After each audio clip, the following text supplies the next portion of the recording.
Good evening, everybody. Welcome to Apex Racing TV and welcome to the BSR Grand Tour from the Nürburgring circuit in Germany. Andrew Woodhouse here alongside Sam Fitzpatrick with Sam Kumar on cameras. And well, we're here for round 7, 8 and 9 from this famous track in Germany, one which I've visited. It's a very, very good circuit. The GP layout is, for me, one of the best ones in the world. But Sam, how do you feel about this one? I pretty much like all of it apart from the first bit, the bit that Herman Tilke added. Apart from that, I think it's got a fantastic flow to it with the chicanes and the elevation changes as well. So apart from that little start bit, I think it's got a good flow, and I think for these cars as well, it really does work very well. It works pretty well for every single car on iRacing, I think. So yeah, should be good for this series, I think. Yeah, I feel like this one is the faster the car, the better, in terms of how much fun this is. We do have an interesting grid, mostly because we've only got one LMP1 car.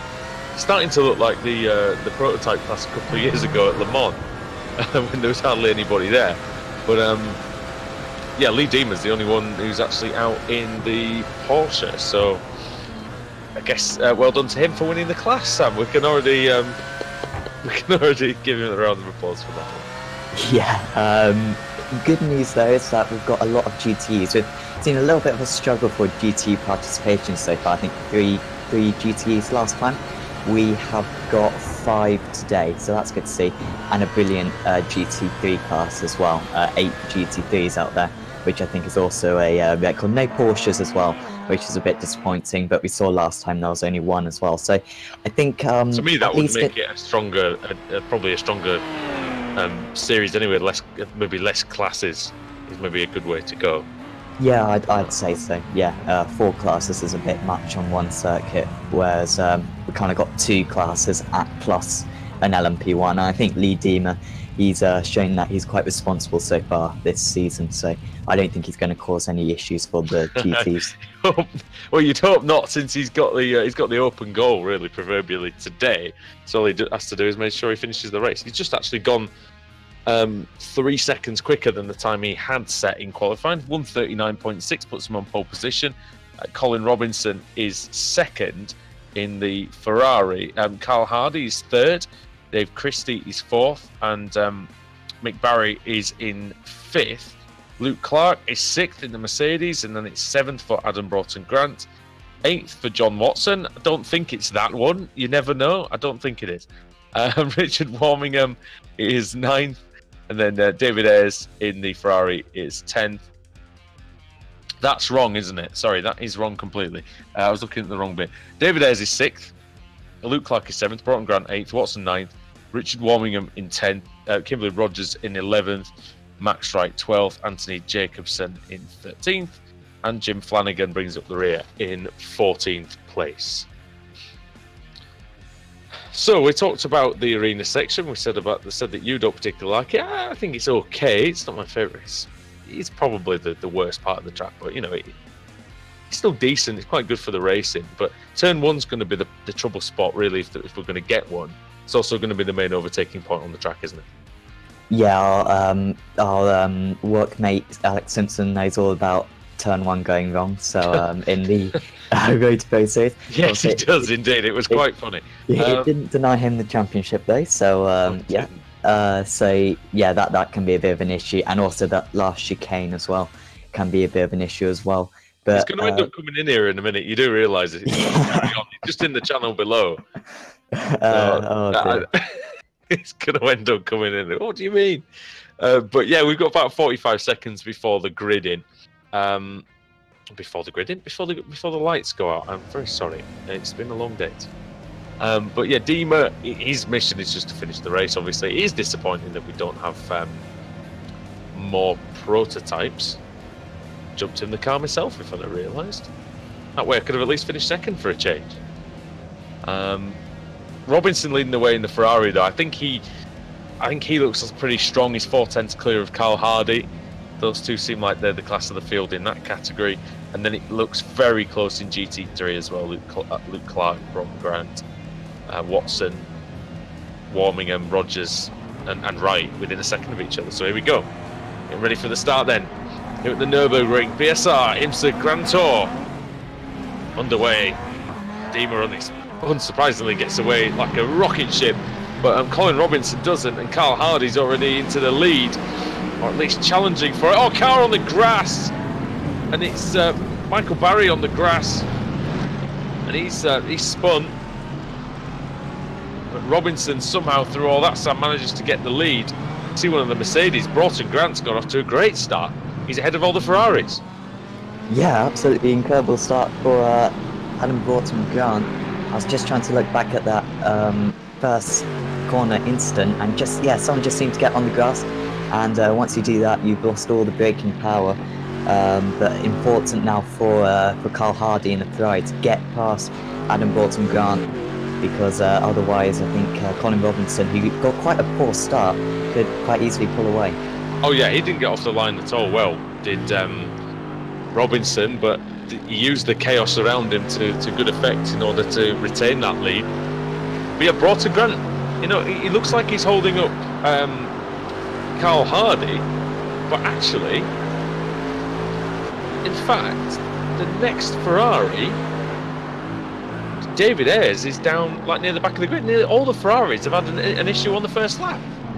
Yeah, maybe they just all got caught up in that first corner incident. It must have been after the first corner. I'm going to go back and have a look, because Michael Barry lost it on the way into turn 1, which we saw. But then behind, we didn't seem to see much of... Oh, that's why. 2 of them started at the back. Christie and Ayres started at the back. Barry obviously spun. Yeah, so that's all 5 of them, isn't it, accounted for? Yeah, I so guess. They're working their way through from the back, and they're not actually getting that close to the GT3s. And now, obviously, because of the spin, Michael Barry's down there with them. So Dima leads by 9.5 seconds. That's not going to change. You wouldn't think for the duration of the race. So Dima needs to focus on doing 20 minutes cleanly. That's all he needs to do. 3 races tonight as well. Just so everybody is aware. Colin Robinson is... Hardy's now got past Broughton Grant. It was a bit of a struggle to get through, but mainly because there was only 2 seconds between them in qualifying. So 2 seconds is sort of a gap where, you know, a driver in front can make it difficult for you. Yeah, and in these cars, the GTs, of course, have got a bit more downforce, but down the straights there isn't much of an advantage, so it can be difficult to make the moves. We saw that at Alton Park last week, with often the GTs just never getting past the GT3s in a 20-minute race, so really can be problematic. But Hardy's actually done a pretty good job there, but he's now 3.5 seconds behind Colin Robinson in the lead.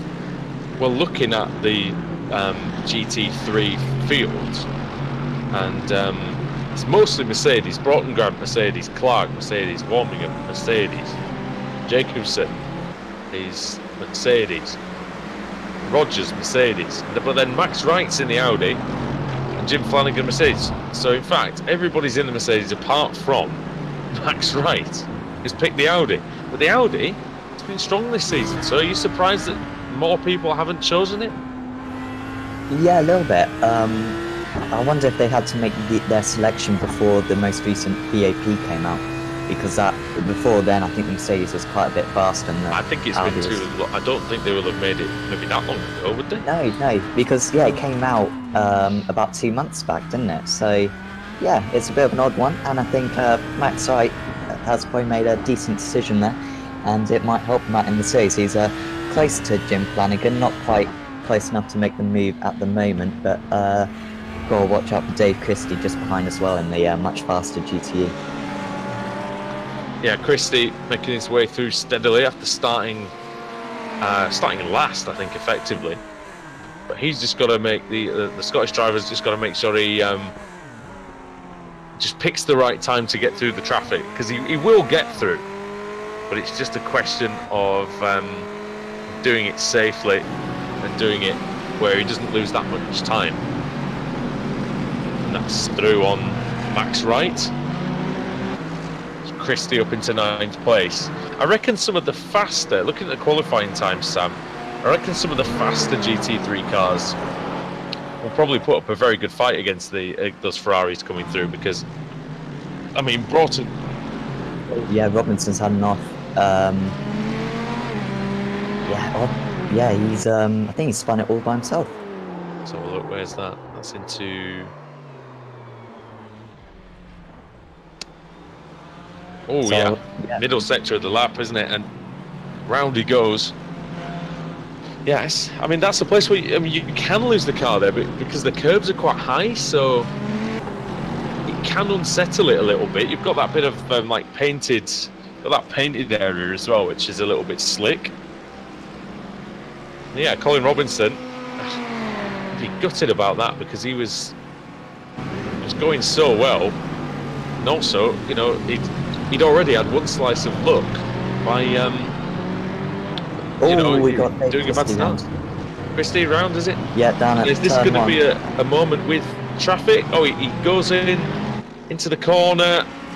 Oh, and loses it. Just lost the car. Yeah, drivers really, or the GTE seem to be struggling with the grip out there. Really surprised by Colin Robinson out there, but I think we saw him make an error at Alton Park last week. Ooh.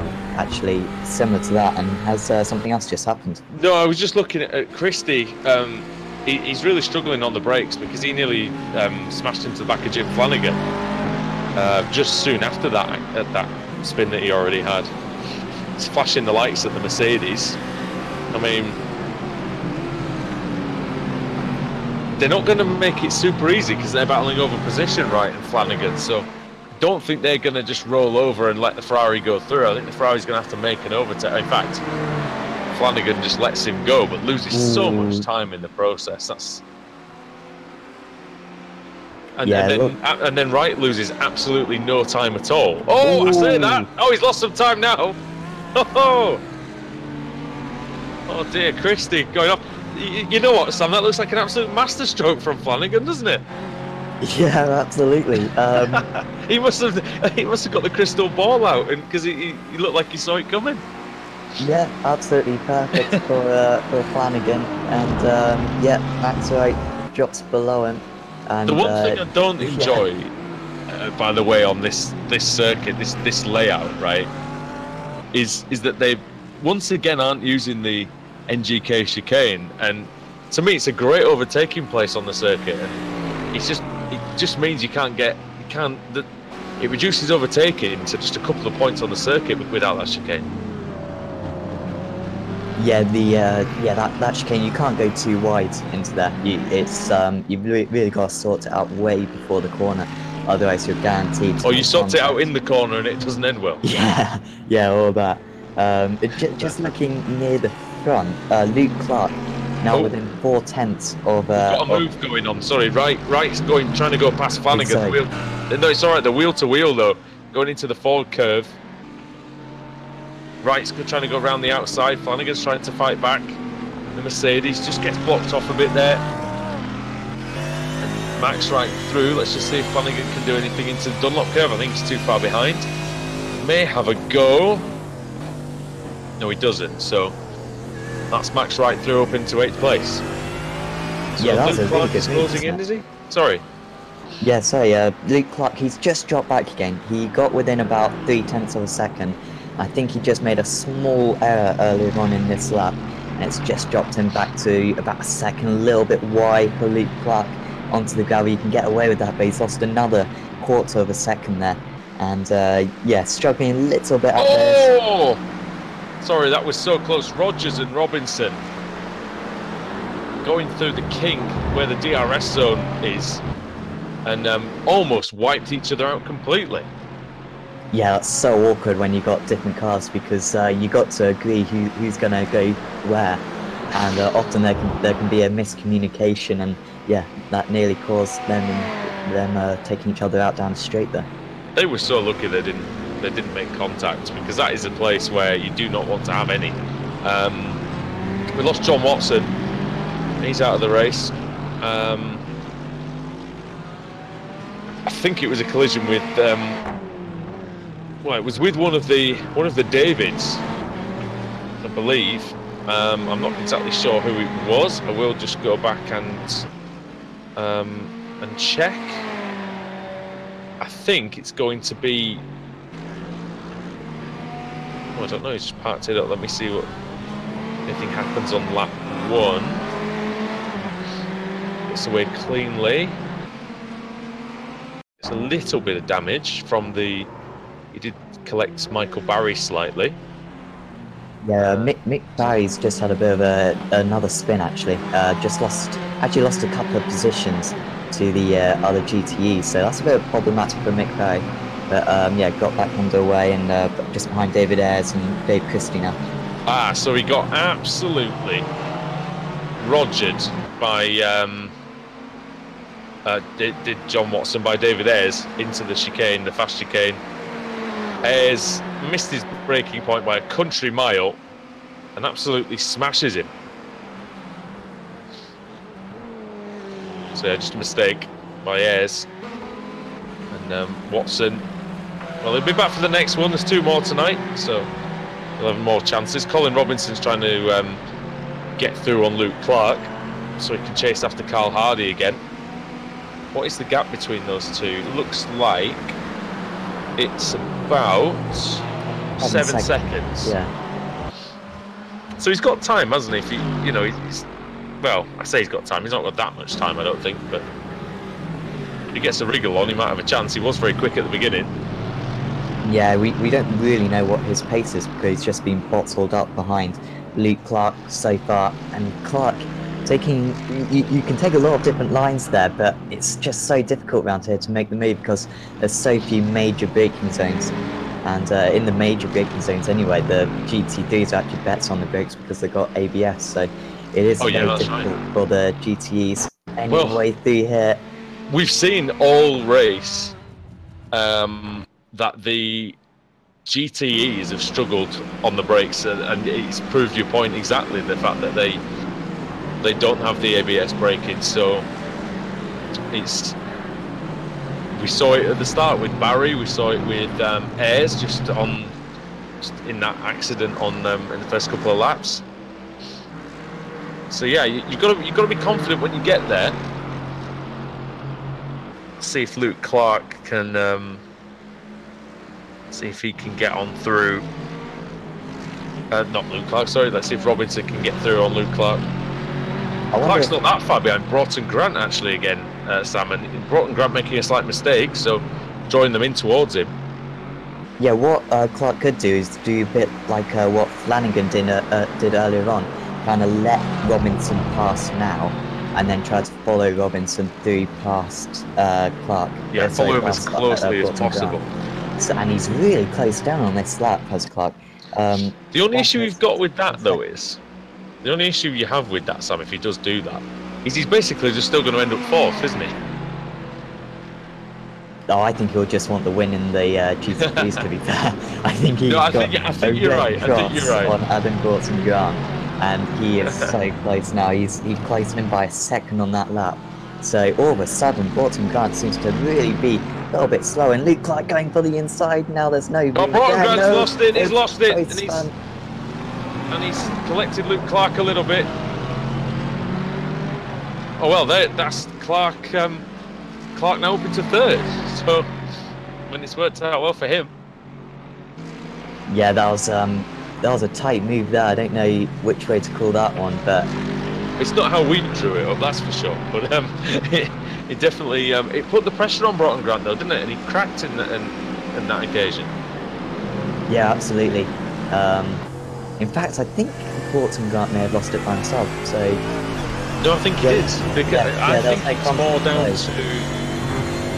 I mean, unless he's been slightly cooking the tyres, but I mean, it's only 20 degrees out there, so to be going some to be thermally damaging the tyres at least.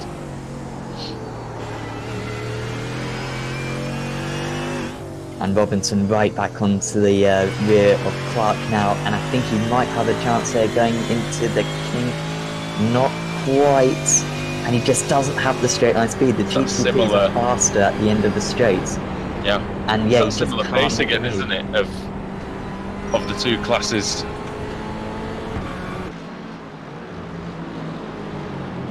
to the Coca-Cola curve then, with about 5 minutes to go. Here comes Robinson. He's going to have a go now. It's the first corner, is it? No. Settling in behind Luke Clark, hoping for a mistake maybe. Maybe using the superior acceleration to his advantage of the Ferrari. Yeah, it could be through here that he makes the move, but the problem is Clark's line into that corner he just went through is very tight. He takes a very early turn in, which means that there's absolutely no way through for Robinson. And down here, it's very risky, probably too risky to go for a move. Closes right up. But yeah, this is where he's got the advantage anyway through on the inside, not quite. And now we've got Lee Diemer coming through. Yeah, this could be interesting, couldn't it? The Porsche trying to make its way through. I mean, Diemer's obviously going to be very cautious, and rightly so.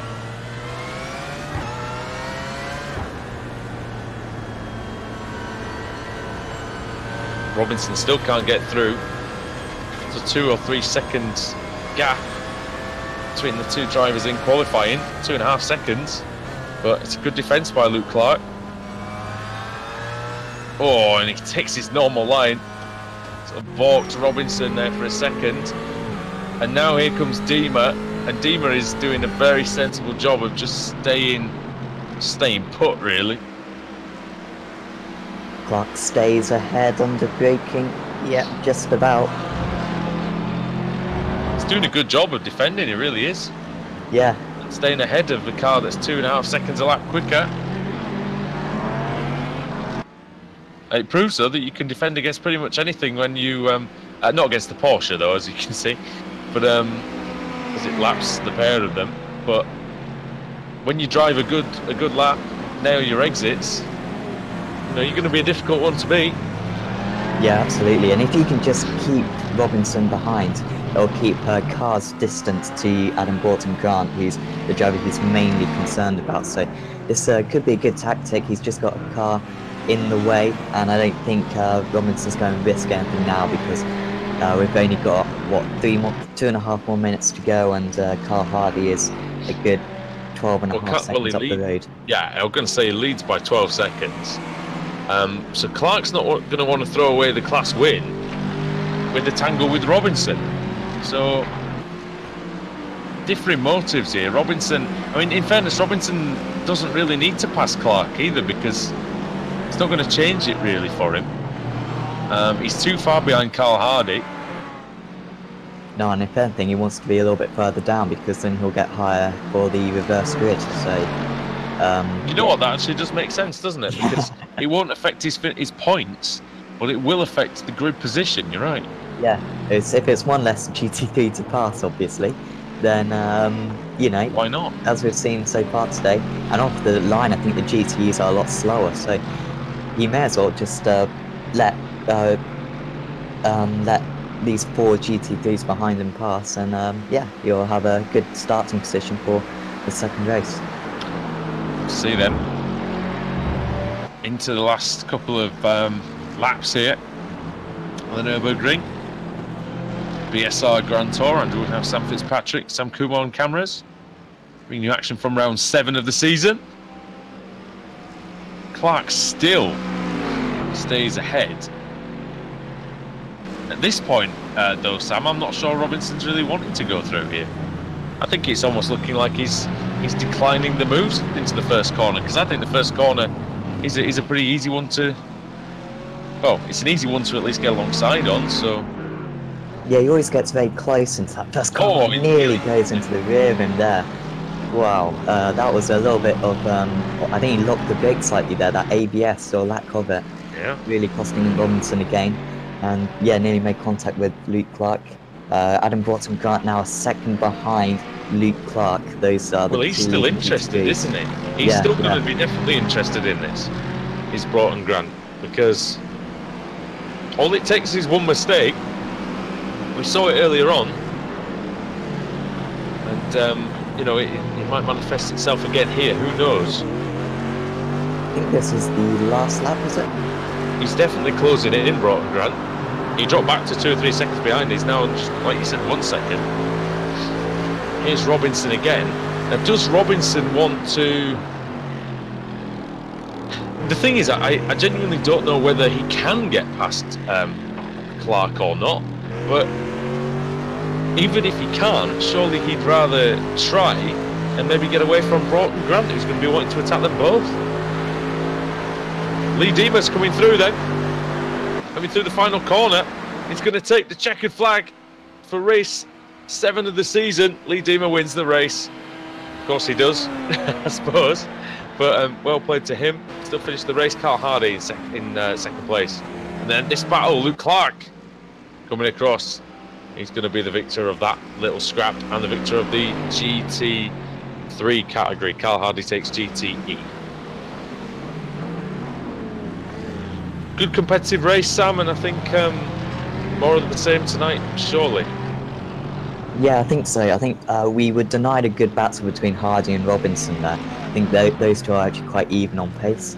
So I think the GTEs are going to be really good today, and I think the GT3s as well, with Luke Clark, Adam Broughton-Grant, Kimberly Rogers, and maybe even Richard Warmingham as well. I think they're all going to have a really good fight out there. So yeah, it's looking good for races 2 and 3.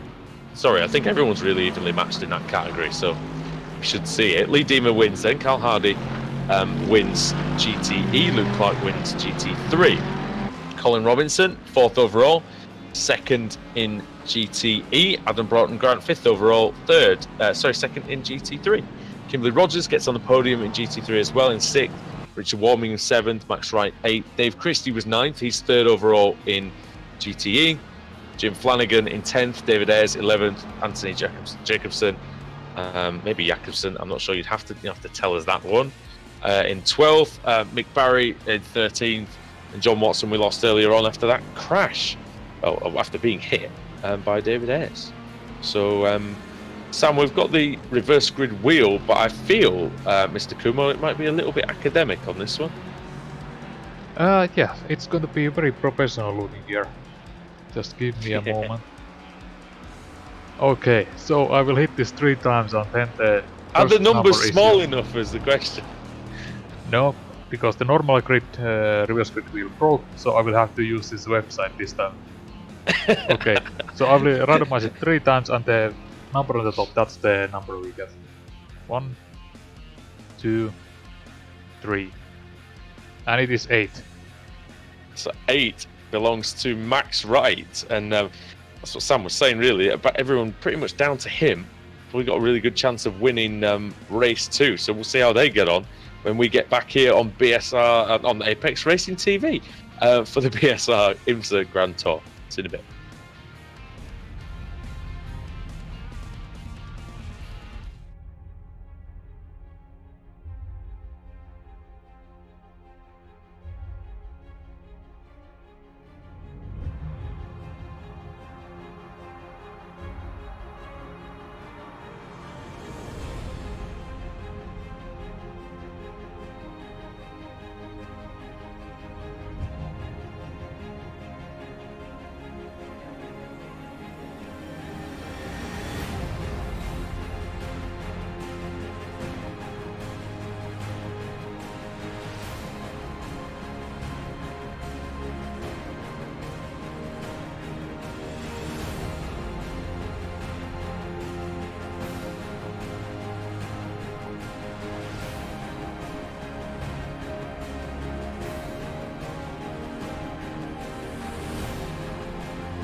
iRacing.com is a sim racing game that combines a true-to-life racing experience with an online community of virtual racers from all over the globe.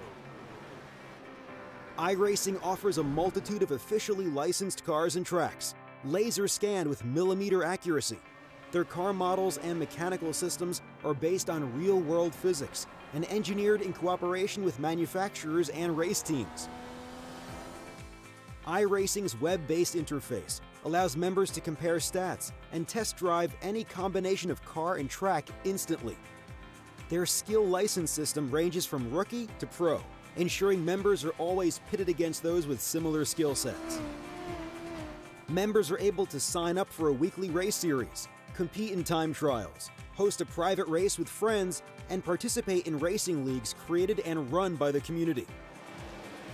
With over 60,000 members, iRacing works in partnership with renowned motorsport organizations like SRO Motorsports Group to deliver virtual races based on the real-life Blancpain GT series. iRacing's Blancpain Endurance Series features team racing, giving members the ability to build a team and participate in races ranging from 3 hours to 24 hours. Additional partners include NASCAR, IMSA, V8 Supercars, IndyCar, allowing members to race in their very own 24 hours of Spa, Bathurst 1000, Daytona 500, and many more. iRacing.com, delivering the most authentic racing experience short of getting into a real race car.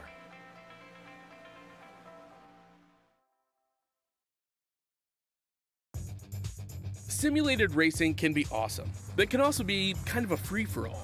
Interestingly, auto racing faced the same problem in its earlier days. Whether it was on the back roads, the beaches, or the city streets, the racing was fun. But there was always a certain level of chaos and danger, until some folks came along and put some order to all of this. Stuff like official racetracks, regulations about weight and equipment, and enforcement of standards. That's what gave us high-speed excitement, fast-paced action, and photo finishes. That's when racing became racing.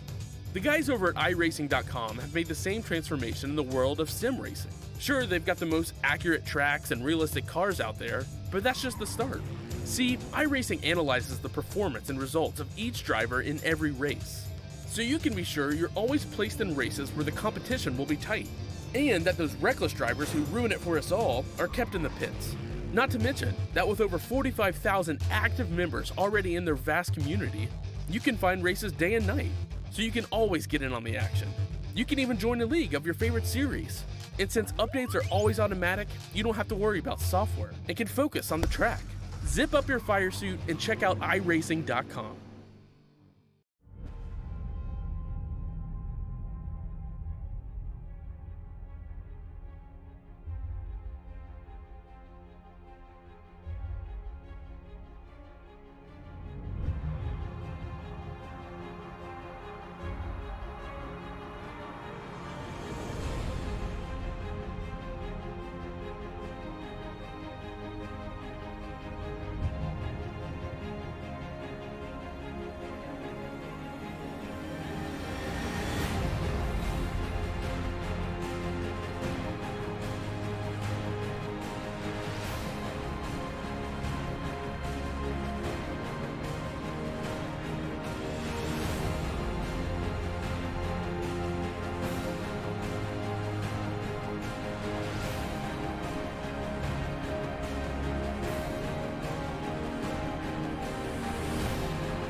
iRacing.com is a sim racing game that combines a true-to-life racing experience with an online community of virtual racers from all over the globe. iRacing offers a multitude of officially licensed cars and tracks, laser scanned with millimeter accuracy. Their car models and mechanical systems are based on real-world physics and engineered in cooperation with manufacturers and race teams. iRacing's web-based interface allows members to compare stats and test drive any combination of car and track instantly. Their skill license system ranges from rookie to pro, ensuring members are always pitted against those with similar skill sets. Members are able to sign up for a weekly race series, compete in time trials, host a private race with friends, and participate in racing leagues created and run by the community. With over 60,000 members, iRacing works in partnership with renowned motorsport organizations like SRO Motorsports Group to deliver virtual races based on the real-life Blancpain GT series. iRacing's Blancpain Endurance Series features team racing, giving members the ability to build a team and participate in races ranging from 3 hours to 24 hours. Additional partners include NASCAR, IMSA, V8 Supercars, IndyCar, allowing members to race in their very own 24 hours of Spa, Bathurst 1000, Daytona 500, and many more. iRacing.com, delivering the most authentic racing experience short of getting into a real race car.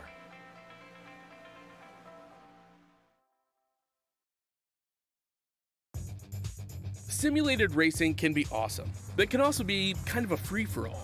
Interestingly, auto racing faced the same problem in its earlier days.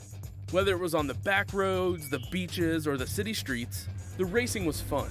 But there was always a certain level of chaos and danger, until some folks came along and put some order to all of this. Stuff like official racetracks, regulations about weight and equipment, and enforcement of standards. That's what gave us high-speed excitement, fast-paced action, and photo finishes. That's when racing became racing. The guys over at iRacing.com have made the same transformation in the world of sim racing. Sure, they've got the most accurate tracks and realistic cars out there, but that's just the start. See, iRacing analyzes the performance and results of each.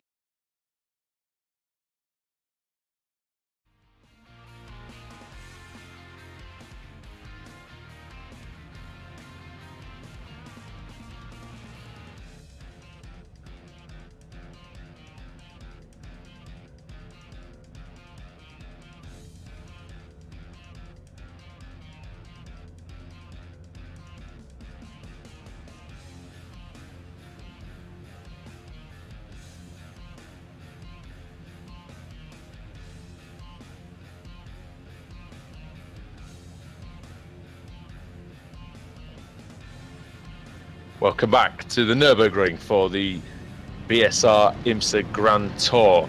Andrew Woodhouse, Sam Fitzpatrick and Sam Kumar with you. And cars just on the pace lap. Max Wright on pole, Richard Warmingham second, Kimberly Rogers third, Adam Broughton Grant fourth.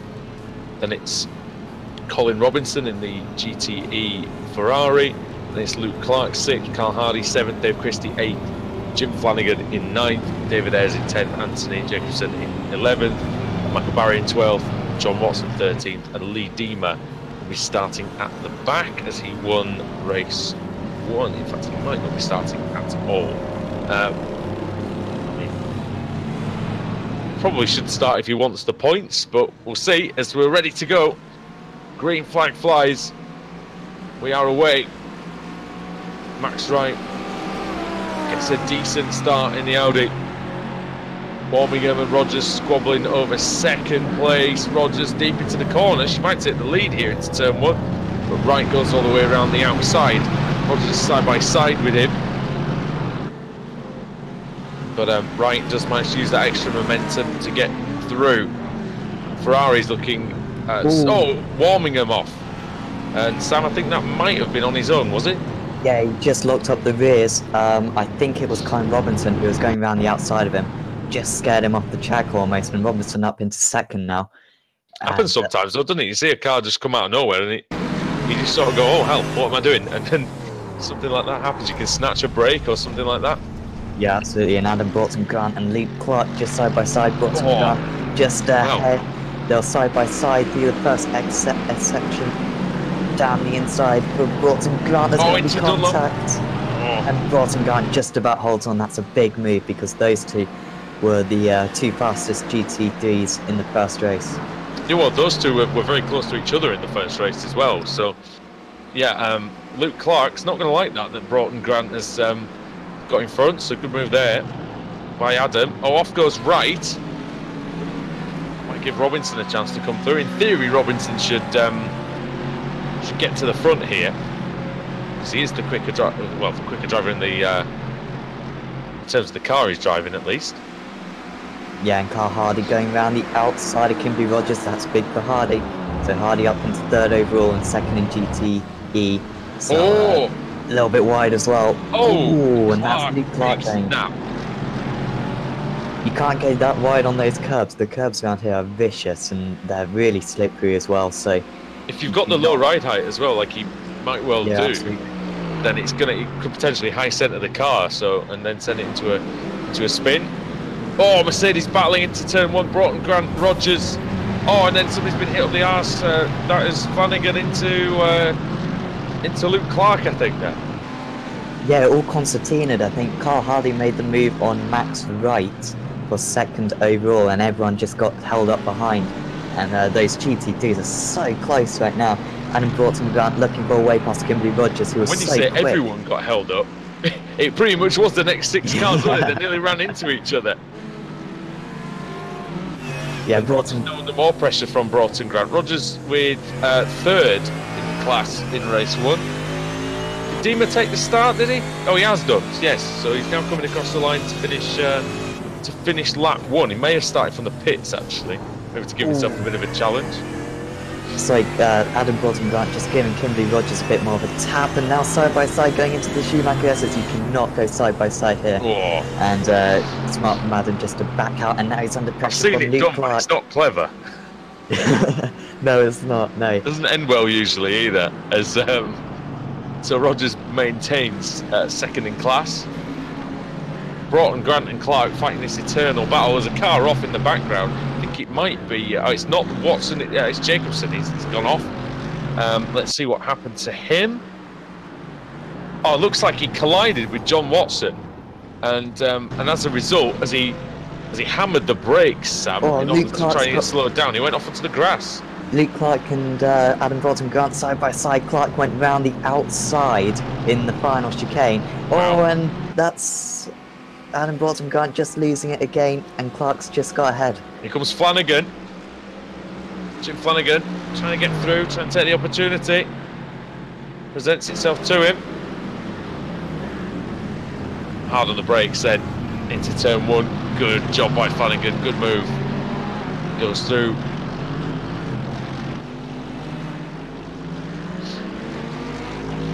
Yeah, nicely done for Flanagan. So that is up into 4th in the category for Jim Flanagan. Yeah, this has gone awfully for Adam Broughton Grant. He was trying to get second just a couple of laps ago in GT3s, and he's wide again, doesn't quite go off the circuit, but he's just falling down the order despite us knowing that he's possibly the fastest GT3 out there. Yeah, potentially. That's what we love about reverse grid races, is it does just throw up these, challenges for the drivers they wouldn't have got normally. Flanagan, oh man, Broughton Grant. Well, how he didn't go off the track there, I've absolutely no idea. No, and if he had got a wheel onto the gravel, he would have been way off into the distance there. So could have been a big one.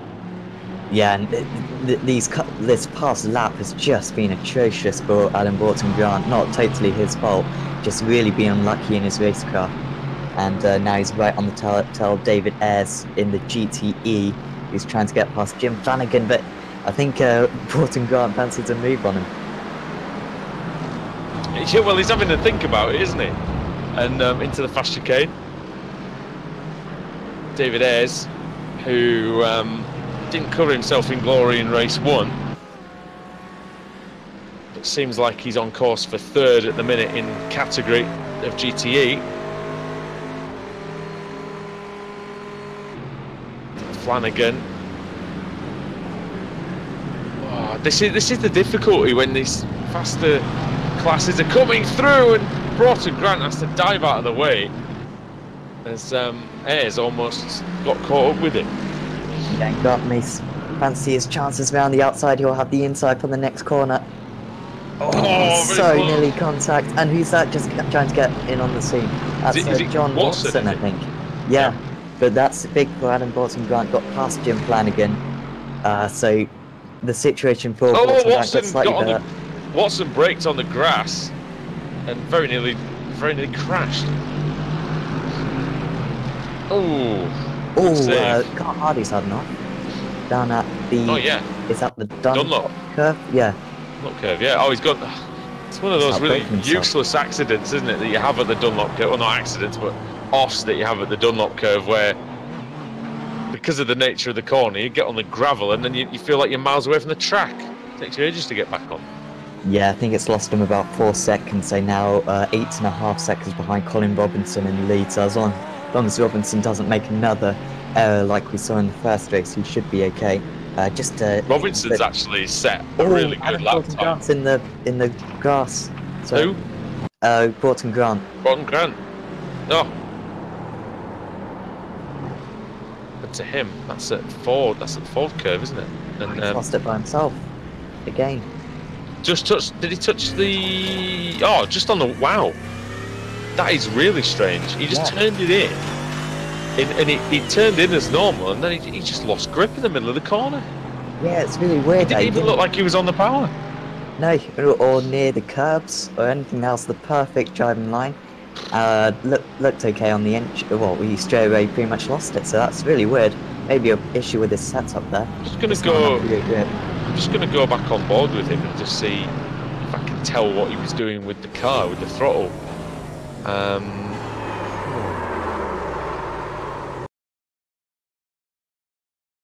I mean, he looked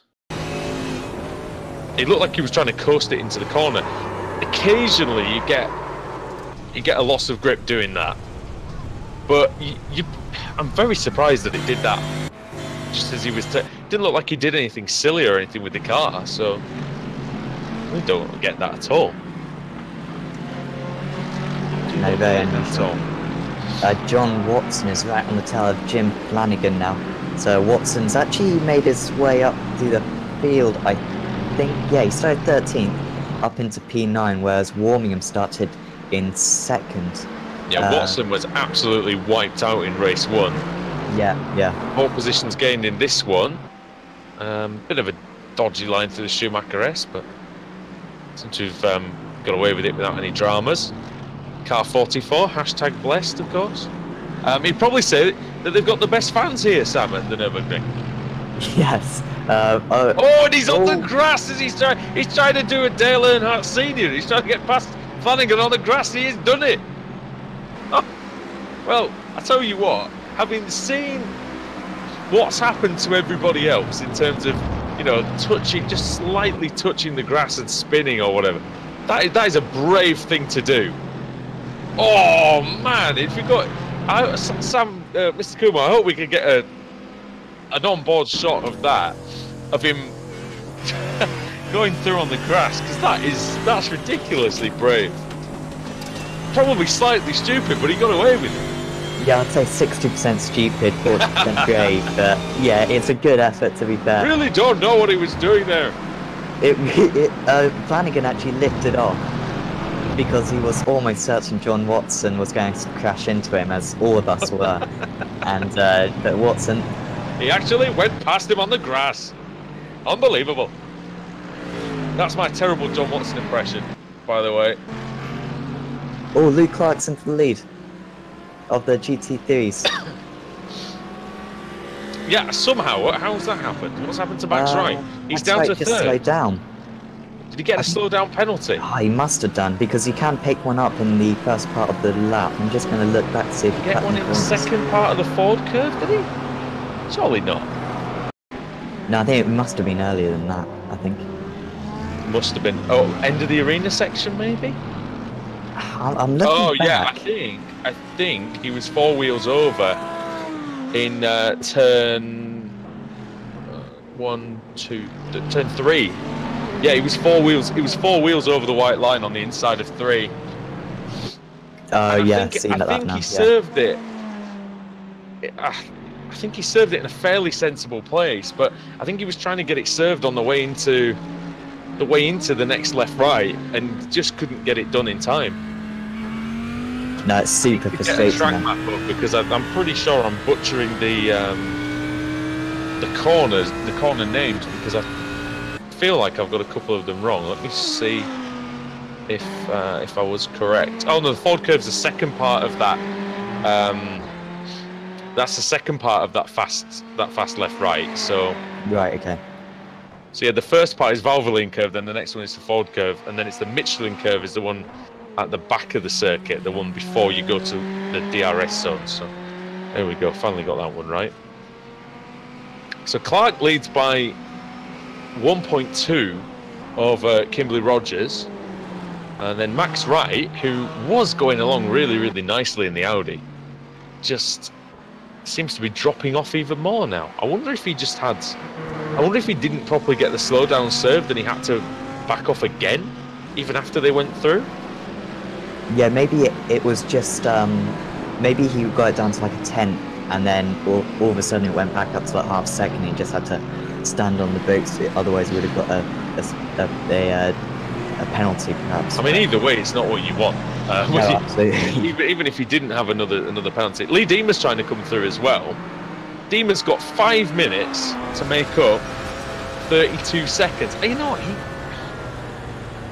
He might. I think he's got more. He's got 7 minutes. Yeah. So I'll definitely do it. He'll do it. Yeah. He's about 10 seconds a lap quicker. So, providing he doesn't have a crash coming through the traffic, I think he's going to get there. I think it's only fair that he gets, that he competes in the race and tries to get as many points as he can, because you never know if you get we get another few guys back in LMP1, then he's got half a chance of having a good battle with them in the championship. Yeah, he's been. I don't think he's actually leading the LMP1 championship at the moment. No, that's Bart Dowman, but he's not here. Yeah, Rich Cullinan's not here either. So, yeah. In fact, there were 5. There's been. It says there have been 7 LMP1 drivers who started a race this season, and only one of them is here today. So it's the kind of series that I would have probably taken part in this, actually, if I'd have known that the competition was going to be like that, the participation was going to be so low. Tried to help out with that, I think.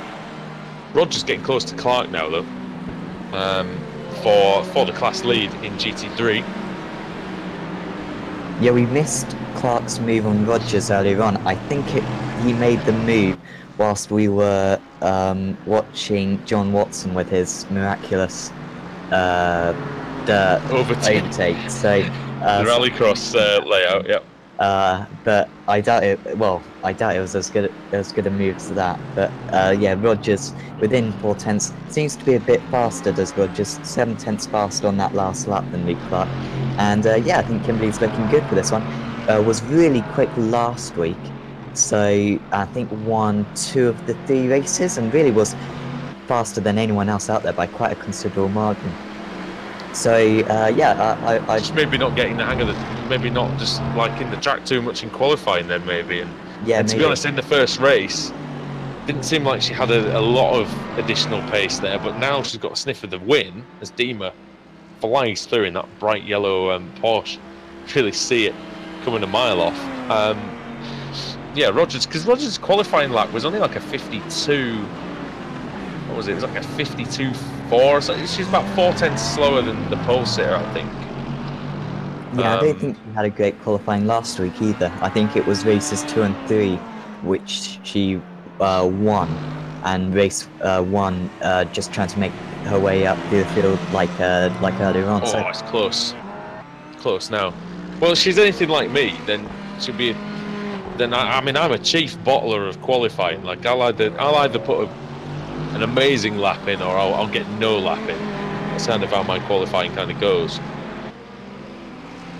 I don't know about you. I mean, what's your approach to it?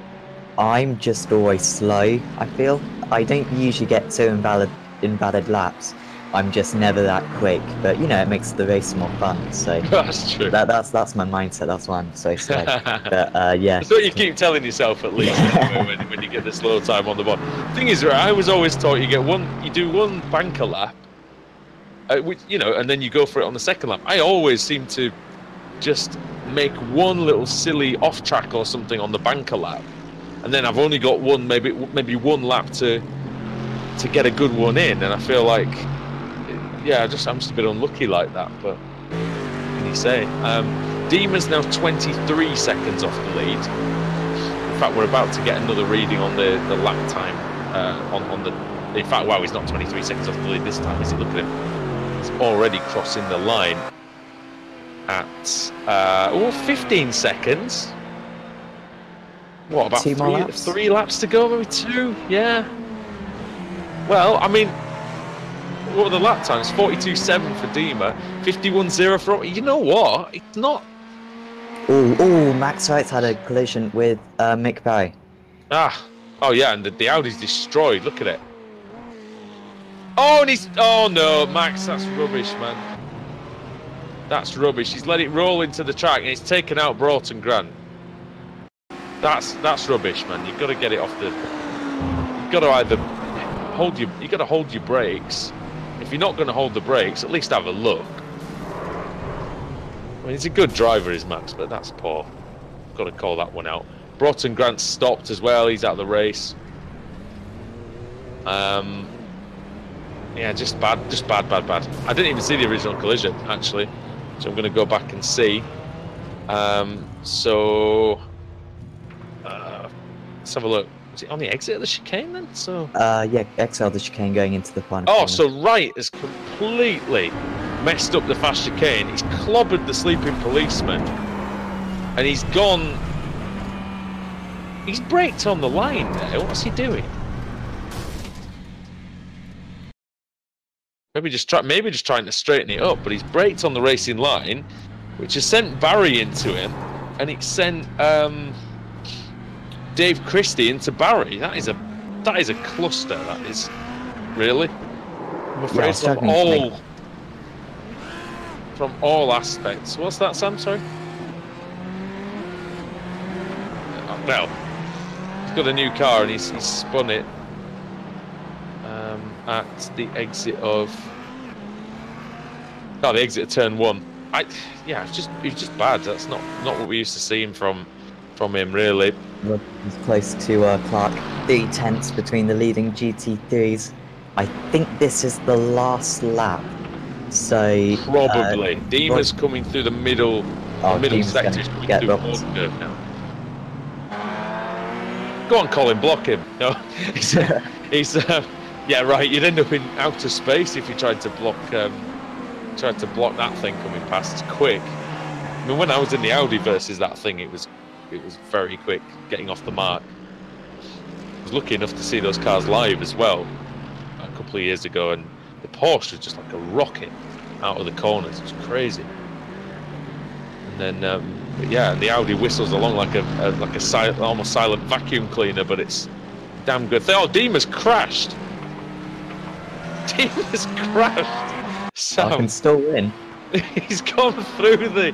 Oh, he just dropped it on the exit of Michelin curve. I think he's going to be all right, is he?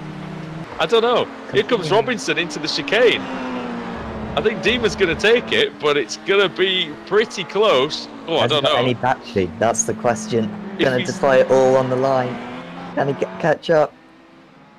Oh, it's going to be really close, and it's going to be Robinson. No, wait, there's another lap, is there? Yeah, another lap. Oh, we squeezed through. No, we just squeezed through. I think it must have been only seconds to spare. But yeah, Dima. Oh, he looks pretty bad. It looks like he's got a fair bit of damage. He's surely going to take the win though still. Oh, and Rogers is even closer this time, I think. He's got to have a look. He's got to have a look into turn 1 this time. Thing is, even if you do overshoot, well, I guess if you overshoot it, you can take them both out defensive from Clark down into turn 1, and He was defending fresh air a bit though, wasn't he? yeah, Rogers gonna have the outside, no way through. There, show a bit of contact, I think. Got to hang it all the way around the outside with Rogers. And you're going to have to hang it round the outside of 4 as of 3 as well, sorry. And Clark gets back in front. It's going to be really close battle this. The end of the race. Just checking in on them. Well, Robinson's still ahead of Dima. So I wonder if Dima is struggling for either for ERS or just with damage. So Yeah, it didn't look like he was getting up to good speed on the straights. Yeah, that car is quite sensitive to aero damage, so No, I imagine. I bet it is. maybe just doesn't want to interfere with Robinson, doesn't have confidence Maybe, to make yeah. a clean move. And I mean, he's going to get these points, isn't he? Here comes here comes Colin Robinson coming around the final corner. He's going to take the win. So Colin Robinson wins round 2 of BSR IMSA Grand Tour. Lee Deemer in second. Carl Hardy coming through the final corner. He's going to finish in 3rd place overall, 2nd in the class. Oh, Rogers has nailed the chicane. She's absolutely nailed it. But Clark defending the inside into Coca-Cola. No. Oh, bang! The contact. No way through for Rogers, though. And Clark's going to get there on the line. Good battle. Really good battle. Great defence by Clark. David Ayres comes across in 6th. Oh, and Warmingham just gets Dave Christie on the last lap. Christie with that damage after the collision. After getting caught up in the accident with Wright. Watson in 9th. And then Jacobson in 10th. Barry is going to come home in 11th. And then Jim Flanagan in 12th. Adam Broughton Grant 1 lap down. Max Wright 1 lap down as well. 13th and 14th for them. Right then, so Sam, the reverse grid wheel beckons. It's not a wheel, it's a box, isn't it? The reverse grid number generator today beckons. So what can you give us? Yep, let's see. Again, I will click this three times, and that will be the number which is on the top. 1, 2, 3. And it is a small one, it's a 6. 6 will be David Ayres in car 666. So it's 6s all round. Dave Baker will be very happy if he's watching this at home. And well, we'll be back for the 3rd race of the evening then, when we return here on Apex Racing TV. So stay with us here.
iRacing.com is a sim racing game that combines a true-to-life racing experience with an online community of virtual racers from all over the globe. iRacing offers a multitude of officially licensed cars and tracks, laser scanned with millimeter accuracy. Their car models and mechanical systems are based on real-world physics and engineered in cooperation with manufacturers and race teams. iRacing's web-based interface allows members to compare stats and test drive any combination of car and track instantly. Their skill license system ranges from rookie to pro, ensuring members are always pitted against those with similar skill sets. Members are able to sign up for a weekly race series, compete in time trials, host a private race with friends, and participate in racing leagues created and run by the community. With over 60,000 members, iRacing works in partnership with renowned motorsport organizations like SRO Motorsports Group to deliver virtual races based on the real-life Blancpain GT series.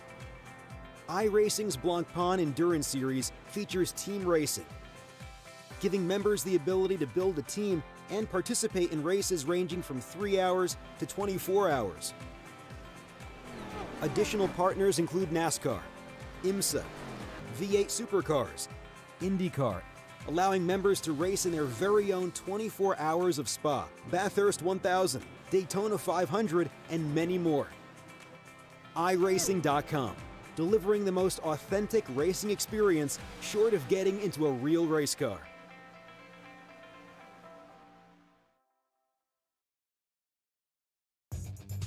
Simulated racing can be awesome, but can also be kind of a free-for-all.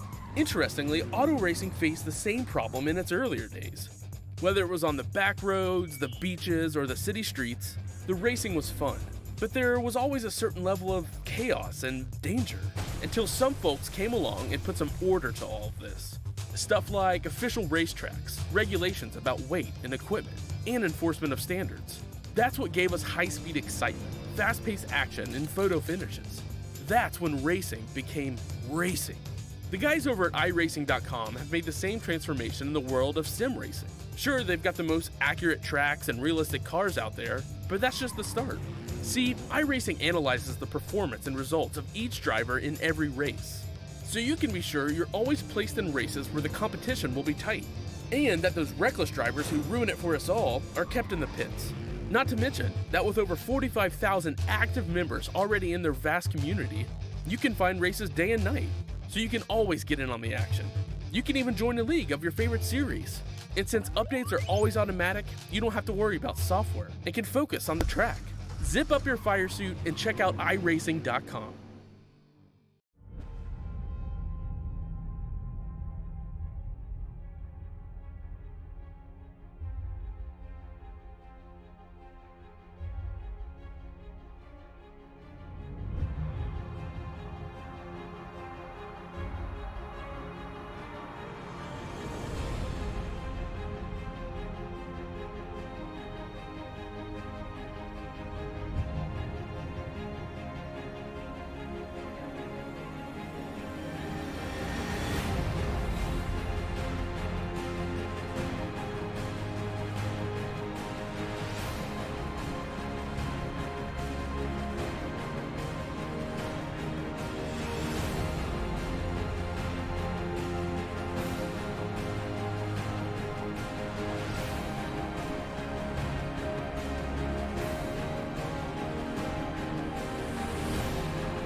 Welcome back to the BSR IMSA Grand Tour. Here at the Nürburgring circuit in Germany. Andrew Woodhouse alongside Sam Fitzpatrick and Sam Kumo on the cameras, and we're just about ready. Just about ready for the start. And Sam, well, 2 races today that have already been pretty entertaining, actually. But this one is a little bit longer, so I don't know if you could explain that for everybody at home. Yeah, so 35 minutes this race is going to be. So previous 2 races I think have been 20 minutes each, and yeah, this one's going to be 35 minutes long. So should potentially be a little bit more action. I think we've seen so far today that in the GT3s, particularly the drivers are very evenly matched. So I think we should see battles going through the entire 35 minutes. Yeah, we had a small reverse grid, only 6.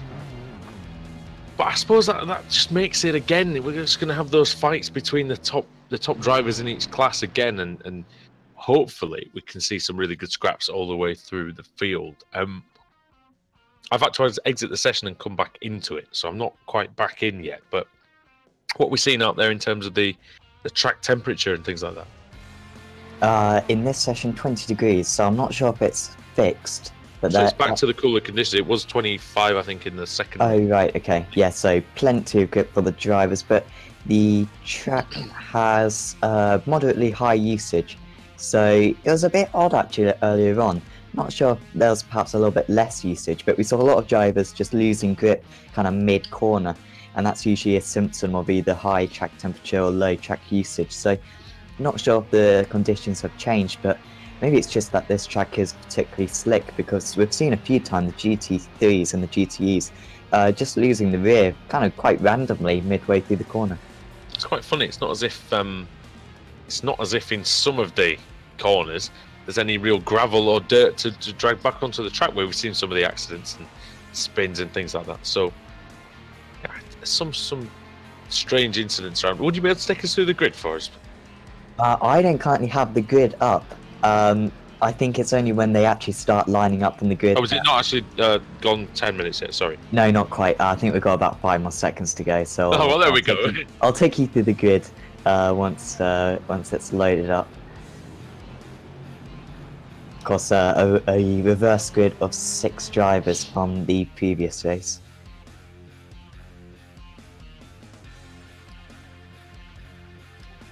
And it will be David Ayres on pole in the GTE, Kimberly Rogers pole for the GT3s in 2nd overall, and it's Luke Clark, Carl Hardy, Lee Deemer in 5th. So I think this might be a random grid, you know.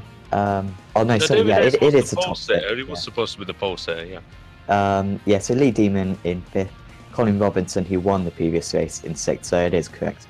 Richard Warmingham in 7th, Dave Christie 8th, John Watson 9th, Anthony Jacobson in 10th, Mick Barry 11th, Jim Flanagan 12th, Adam Broughton Grant in 13th. He had a very problematic race last time out, and Max Wright starting in 14th.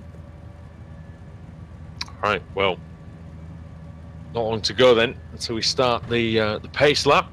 But it's not a pace lap really; it's a pace few corners as it starts on the back straight where the DRS zone is. Just ready to go now, rolling away. So Ayres on pole in the Ferrari. Rogers alongside him in the Mercedes. So this would be a good chance for Rogers, I think, Sam, considering that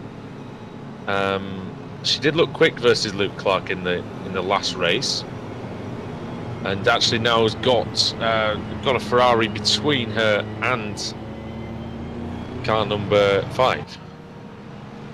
Yeah, Kimberly needs to make sure that she gets a good start, and David Ayres, I think, already going here. So round the final corner, I'm going to be straight on the power. Yeah, he's hammered it. David Ayres is away. So Ayres leads, Rogers second. Oh, Luke Clark with an issue. Really falling down the field quite significantly. Happened to him? Did he just not get going in time?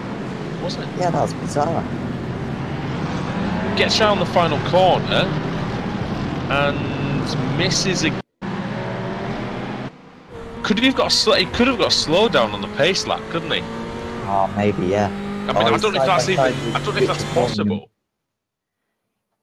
I don't know if it's possible even, mate, to be fair, but I don't know. But it looks like a slowdown. That's the way it acted anyway for him. Yeah, well, he's now dropped down into 7th, so he started 3rd down to 7th now, so it's going to be difficult to catch up to Kimberly Rogers. Lee Deemer just making his way through the field in the LMP1, but David Ayres away cleanly. Carl Hardy in 4th overall, then Colin Robinson in 5th, and Dave Christie in 6th, and then Rogers is the only GT3 that's in with the Ferraris, so she's got a big lead already, and potentially given the pace in race 2 in particular, then she may be able to pull away. For the rest of them, it's Clark ahead of Warmingham, then it's Jacobson, then it's Watson, and then it's Flanagan, and then Broughton, Grant and Wright at the back. So be interesting if they get together on the track after the last race. But yeah, Watson trying to have a look here on Jacobson into the fast chicane. It's not a great overtaking place. We were discussing this in race 1. He gets a wheel or two on the grass, does Watson, going in, and that kind of unsettled the car. Meant that it wasn't easy to navigate the corner well. Watson coming under a bit of pressure from the Ferrari of Michael Barry as well. So Barry's going to go. He's going to go up the inside into 1. Michael Barry, and he's through. So car 675. He's up into 10th position. Yeah, that was a good move there from McLaren because, like I said earlier, no ABS in these GTEs. A little bit wide there for Jim Flanagan and wide again for Adam Broughton. Grant under pressure from Max Wright. Just about hangs on. Well, this is the first race we've seen where the Ferraris have all been together as well. Oh, Mick Barry's round. So nearly collected a couple of cars as well, but Mick Barry... He did well to keep it off the circuit. Yeah, absolutely. Let's have a look. He was going through on Jacobson. Oh, he loses it on the way in. Just a bit unfortunate again. It's one of those strange looking spins, isn't it? Again, once more. Oh, we got side by side in the S's side. Dave Christie just went round the outside of Carl Hardy. Yeah, well, yeah. Also in Schumacher S, we had David Ayres and Colin Robinson looked like they were side by side as well. Oh, and off goes Rogers. Hang on, what's happening to Kimberly Rogers? She's dropping way down the order. I think she's okay. Must be a slowdown though. Because she comes through Schumacher S, and then she goes through. Oh, she lost the rear going into Michelin curve. In fact, it looked like they just caught her up a little bit, and then she makes a slight mistake. She only had a 2.5 second lead. Where did all that time go for her then? I don't know, because her last lap was a 55.1, and then she's done a 56.6. Those aren't the lap times that she's capable of doing. That's for sure. Yeah, and Luke qualified on a 52.4, I think, and she was doing 52s and 53s in the second race.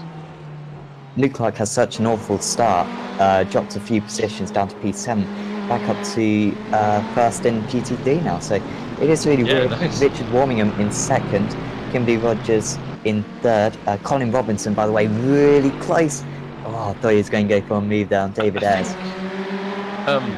We've heard like over this season as well from Alex Simpson. Oh, off goes Dave Christie. Oh, he's done well to keep that off the racing line. I'd do a 3-point turn, Dave. It would probably end up being quicker. Oh no, maybe not. He's okay. It's behind Michael Barry now, but yeah. So we're losing Ferraris. We're down to 3 Ferraris in terms of being relatively close together. Ayres still leading. Robinson 2nd. Hardy in 3rd. But yeah, it was. I was saying we hear from Alex Simpson on a regular basis about what it's like to drive this tyre model, and of course, as Rogers is suffering again. Oh, this is problematic, isn't it? There's a What is problem going there, on? I think. I think she's got some kind of an issue. Because through goes Jacobson. He was quite a fair bit slower than Rogers in the previous races. Robinson's going to go for a move on airs.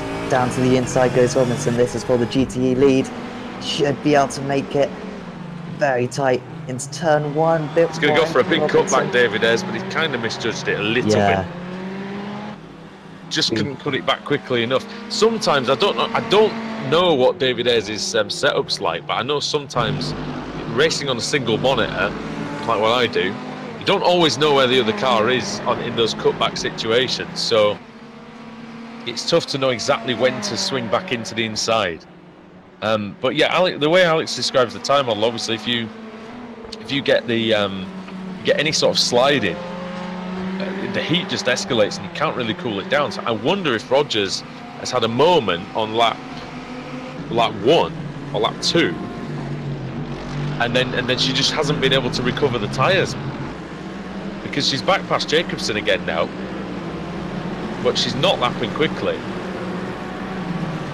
And John Watson's in that group with Broughton Grant and Flanagan. In fact, Max Wright on the back of it. So, and off goes Broughton Grant at the exit of the Dunlop curve, but he's back on. Yeah, it's Not really without any problems. Sorry, mate. Maybe it's something to do with the fuel. They do pit, I believe. I think we've sussed that out in the past 2 events. I think they do pit the GT3s at least. So maybe it's something to do with the fuel, maybe just a little bit short on fuel. I doubt it's that though. Well, there is a pit stop here, isn't there? So yeah, it's a mandatory pit stop, I believe. So it's weird. It's a weird one, unless she's put more fuel on board. Maybe wanting to put a bit less in at the pit stop. I really don't know. Watson goes a bit wide. Might leave the door open for Broughton Grant to have an attack. Coming down the main straight, over the start-finish line they go to start lap 5. Broughton Grant, well, it looks like Watson's car has got a good amount of straight line speed on it. Might have set it up with a quite low downforce, Watson. Yeah, Watson was quick in the second race, wasn't he? So watch out for Watson, I think, later on. Could be a dark horse for a podium, perhaps. Well, these guys are fighting over one spot on the podium, really. Jacobson goes a bit wide through the arena. It's a bit of a mess. He's under real pressure now. He's going to be eaten up by these guys. Watson on the inside going into Valvoline. Oh, bang! Ooh. Hits him. Oh, on the grass. Comes back on. Is he going to go into Broughton Grant here? No. Good driving by Jacobson to avoid an accident. Here comes Flanagan, having a look as well, and Wright. Jacobson holds the inside of Dunlop. Broughton Grant goes around the outside and maintains that momentum into the Schumacher S, gets the move done. Can he keep it? No, he's made a mistake. Just runs a tiny bit wide. That extra speed he had into the Schumacher S. It is a tricky corner at the best of times. Flanagan's got Jacobson just followed through that, and yep, Flanagan gets ahead of Jacobson. Jacobson loses 2 positions in about 2 corners. Yeah, that's what can happen when obviously drivers are so closely matched out there on the circuit. Here comes Wright, Sam, and Dave Christie. Oh, what's going on with Jacobson? I really don't know. Chopping like a stone is Anthony. Dave Christie, who it wasn't for the spin, being reasonably handy position, but he's dropped down the order. He's 20 seconds behind Colin Robinson. Lee Deemer's 44 seconds in front, unsurprisingly, in the Porsche. Robinson is 3.2 ahead of David Ayres, who is 1.2 ahead of Carl Hardy. So it's the Ferraris are still fairly close together. So remember, it's a 35-minute race, this one, so just under 1/3 distance here in the BSR IMSA Grand Tour. We're on Apex Racing TV. Andrew Woodhouse and Sam Fitzpatrick with you. If off David Ayres. Oh gosh. Big mistake, big lock up into the Dunlop curve. Huge lock up, and then he just loses it when he tries to turn in. Ah, yeah, that's both front tyre, or was it the rear tyres? It was the front tyres he locked. Oh, it was the front It's almost tyres, like yeah. once he got off the brakes, the rear just overtook it. It can happen sometimes, but and it does happen when the weight sort of transfers. But yeah, it really bit him hard there. It's weird to It's happen unusual in that this corner. car. Yeah, Because I mean, I drove this car at Le Mans. We did the 24 hours last year in it, and it never did that really. no, and both front tyres No. stopped there into a relatively kind of medium braking zone. You don't want to slam onto the brakes there because you kind of want to carry the speed through. You want to roll it round, don't you? You want to get Yeah, it. yeah. Because of the nature of the corner, it's a bit of an understeery approach to the corner, isn't it? So you've got to, you want it to hug that inside. You can do two different things though. There, you can either sort of do a diamond shape and get a good exit, or you can just hug the inside. It's a bit like Luffield, isn't it, Silverstone? Yeah, yeah, and with the banking as well, you kind of want to carry a bit of speed so that you got a bit of front downforce as well. But Yeah. that was weird with the braking. I wonder Just if it was odd, wasn't it? a hardware issue. Or maybe like maybe he got full 100% braking maybe when he Yeah, didn't yeah. beat. So I mean, yeah, we've all had that before, haven't we? And that's not the best ever. I was doing a race the other last week, and didn't realise it was my first iRacing race for a good couple of weeks, at least, few months maybe. Didn't realise that my it was dragging the brake pedal, so I was wondering why I was like 3 seconds a lap slower than everybody else. It was because I was on 5% brake all the way around. Oh, the that's track. painful, yeah. But it was only in the practice. Luckily, I managed to catch it and yeah, figure that out and change it. By the way, if you are interested in joining our commentary team, well, we are looking for some new talent. So, you know, please drop us a message on Twitter or on Facebook. Yeah, or you know, you can email us as well. All the information's on our website. And yeah, you know, we're always after new people to come and help us and come and join us and work with us. So if you fancy yourself as the next Murray Walker, or even the next Adam Bath, you never know, you could indeed be. That's not going to go well. But yeah, you could drop us a line, and you could be working with us. Why you'd want to, I've absolutely no idea. But yeah, come and do it. It'll be fun. Carl Hardy's just had a major spin, by the way, down at that corner just before the back straight. They're all at it. Yeah, all down there, and he lost a lot of time. He lost, I Why? think, about 20 seconds. It's crazy how the Ferraris are just spinning off left, right, and centre. Yeah, It's like, I mean, like I say, when we did Le Mans, I mean, the Ferrari just felt so stable. oh, Adam Broughton Grant going for a move on John Watson. Broughton Grant just got the move on Watson, so... It felt like you could absolutely hammer the car, though.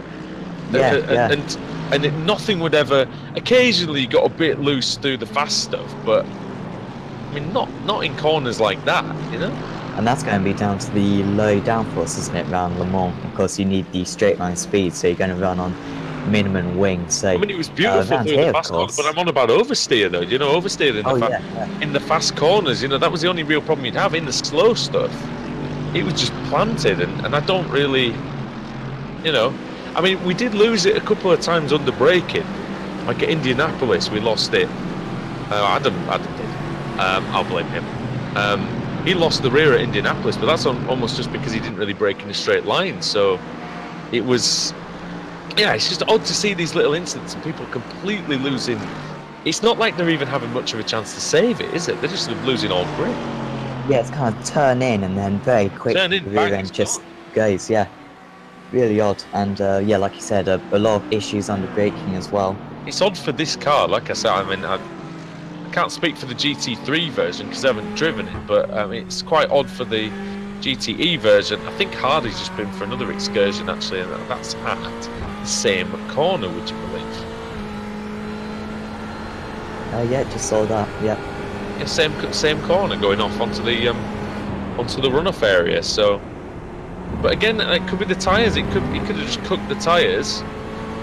When he might be wishing he takes the pit stop sooner rather than later. I don't know. We'll be getting towards about that time.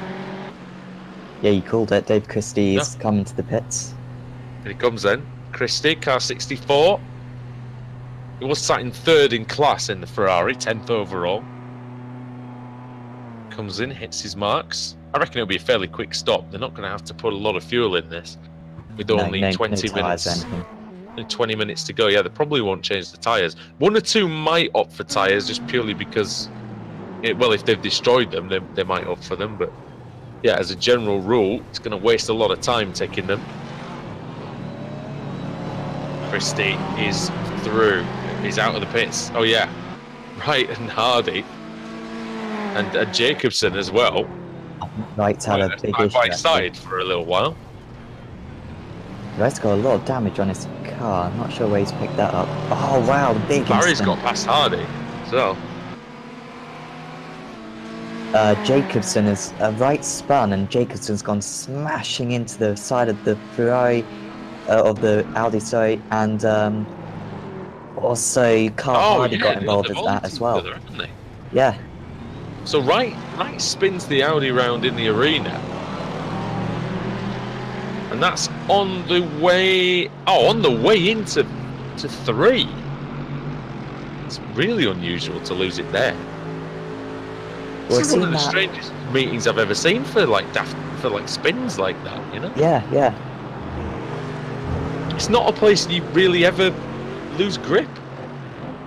No, and you always want the car to be composed there, because you want to have you want to hug the apex so that you have a wide turn in for the next corner. Yeah, you have to be precise with it, don't you? Because so you don't want to over push or anything. No, no. It's really odd that. You don't throw it into that corner, do you? Because it does not stick.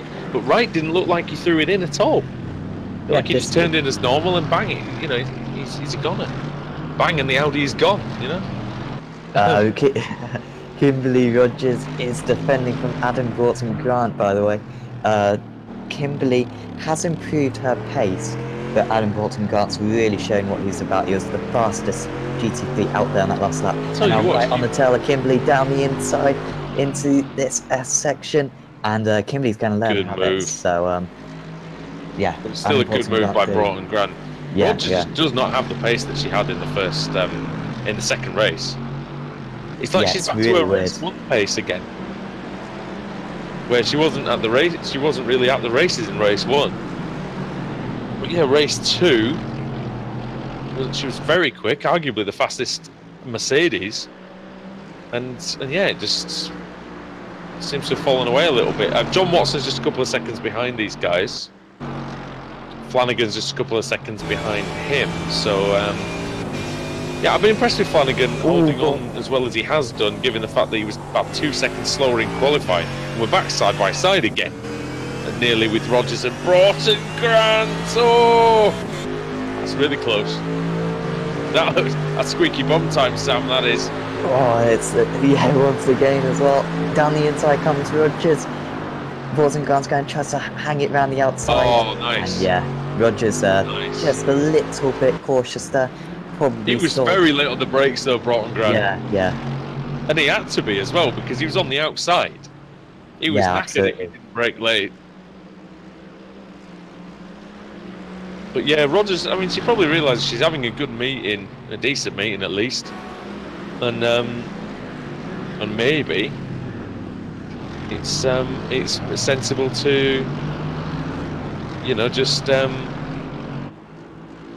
stay where she is, maybe. Lee Deemer's into the pits by the way. Of course, all by himself. Taking tyres, actually, is Lee Deemer up on the jacks, and should still stay in the lead, I think, unless he's in there for another minute or so. No, he's back away. So Lee Deemer retains the lead. The only thing that I'm slightly confused about, I don't know if you can help me out on this. Rogers isn't on the championship standings at all, but you said she was in the last race meeting. Yes. Well, she was. She won a couple of races last time. Yeah, I don't know what that's about. Well, you know, either that, or I mean, you know, we're getting trolled, one or the other. Or either that, or she's, or somebody's just forgot to leave her off the championship standings. I really do not have a clue. Dima leads by 90 seconds. Like I say, he's got that LMP1 power underneath him. And he's making hay while the sun shines for him in terms of while the opposition is not here, which is a very sensible thing to do. Just get yourself to the end of the race and score some points.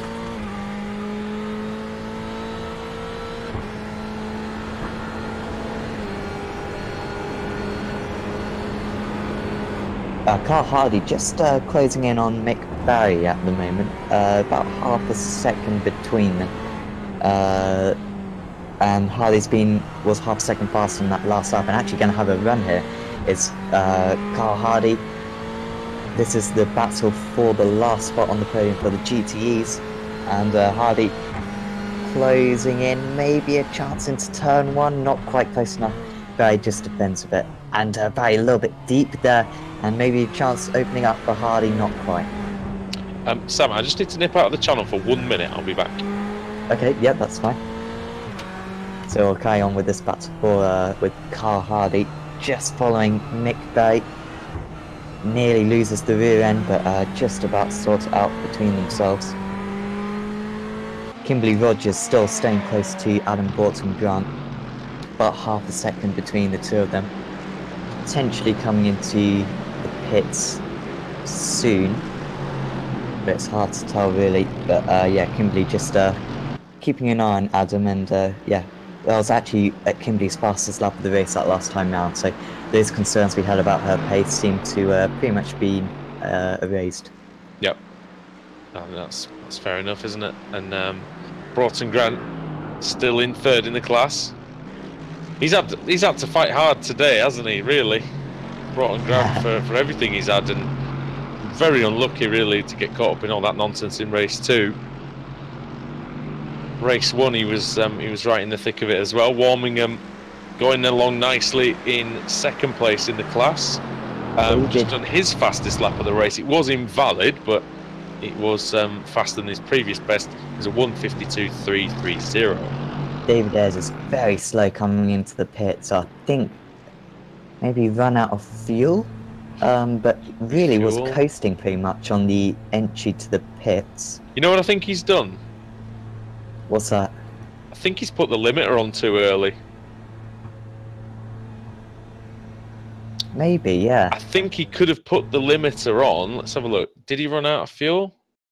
Doesn't look like he's out of fuel. I'll just see what he does coming out of the chicane. No, he's got constant revs, I think, so oh yeah, no, I maybe think he's right. out of fuel. Oh, really? Well, it looked like you just coasted it out of the chicane and then put the limiter on early, probably to just, I don't know, try and keep the speed up as much as possible. Tough one. He's back out now. Just ahead of Dave Christie, actually.